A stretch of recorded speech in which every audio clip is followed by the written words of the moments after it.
Hello and welcome to day 123. We've got 2 Samuel chapter 7, 1 Chronicles chapter 17, Psalm 2, and Matthew 20. So let's get going. 2 Samuel 7 and 1 Chronicles 17 are going to be talking about the same incident, the same story from David's life. 2 Samuel informs us that David now has a new prophet. He used to have Samuel to give him religious guidance, and now he has Nathan since Samuel has passed away. Now, one thing to remember as we go through 2 Samuel, Chronicles, Kings, frequently, most of the time, God has a prophet that he pairs with each king to make sure that the king hears truth and stays connected to God. It doesn't always work out that way. So Nathan is David's new prophet. Now, David is realizing he has now built himself a palace, a home in the city of Jerusalem. It doesn't say this, but we presume that Jerusalem is now secure as well, has strong fortifications and so forth.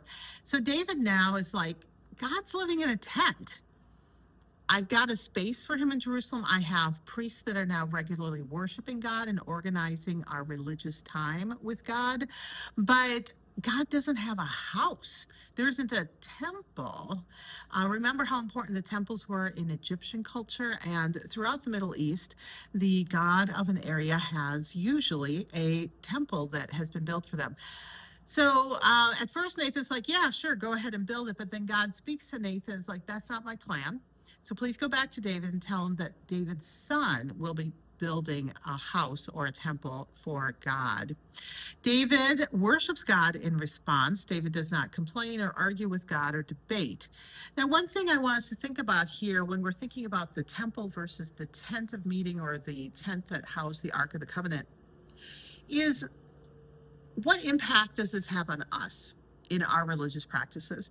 When you have a tent, you have a sense that God is not restricted to a fixed place. A temple makes you think this is God's home, this is where God is, and there's less of God outside of the temple. And so I think there's something for us to consider here, because in our time, we frequently focus on the church building as being the place of ministry, and we can often become very inward focused. You know, what's the color of the walls? How's the carpet doing? How do we serve coffee? We are focused on what we like within the building, and it's very easy for us to lose sight of God's ministry outside the walls of our churches. So I think this is a moment for us to think about, where is God? Where is God at work? Where do we worship God? And what do our choices in this area impact our theology, our understanding of who God is and how we are in relationship with God? Now, 2 Samuel does not give a clear reason for why God wants Solomon to build the temple instead of David. There's a place later in Chronicles that gives a little bit of an indication, and we'll get there in a few days. There is one interpretation of God speaking about David's dynasty and how long his people, his family is going to be in power and so forth, that includes the Messiah as part of this vision for David's family. Now, chapter 17 of 1 Chronicles has a slightly different version of the story, and Chronicles is really focused on the religious practices, the cult of God, you could say, when you consider the other cults, religious practices in the areas around the Israelites at the time. So in the other cultures, the gods of the other cultures generally got a say in what their temple was, when it was built, where it was built. And so there are some people who think the people writing Chronicles are trying to bring this story somewhat in alignment of the religious practices of the people around, and giving God a say in God's temple and the location and the time of its building. Moving on to Psalm 2, it's a little bit of an obscure context. We don't know exactly, when this was written and what battle they're talking about. But one thing that we need to remember as we read through the Bible, it's sometimes really easy to look at the black text on white paper and take it very literally. But there are times in the Bible where it's ironic, it's sarcastic, and the beginning part of Psalm 2 has a pretty extreme and hyperbolic description of a battle that's probably a little over the top, a little dramatic compared to what's really going on. So just keep that in mind as you're reading through the Bible, that sometimes this is a literary text, and sometimes there's drama, and there's sometimes different genres used to get the story across, just like we use in our own storytelling today. And not all of it is literal, not all of it is exact, not all of it is scientific. In Matthew 20, we have a really challenging story to start off this chapter. We've got a bunch of workers who get hired. They agree upon a wage, they go and work. But then the landowner, the farmer, decides he needs more workers. He goes back into town, picks up a few more, and he does this repeatedly through the day. At the end of the day, he comes to pay everyone, and some of the workers have only been working for an hour, but the farmer pays everyone the same wage for the day. Now, as we think about this story, I want us to acknowledge our own emotions as we hear this story, as we read this story. How do we feel about people working different amounts of time but getting paid the same amount? For some of us, this is a story of unfairness. But God says this is a story about generosity and God's ability to have choices. And God chose that the last people who show up get the same reward, the same benefit as the first people who show up. This really reinforces Jesus' teaching that the last will be first and the first will be last. But I think it also really is a mirror for us to look at ourselves and our feelings, our response to this story.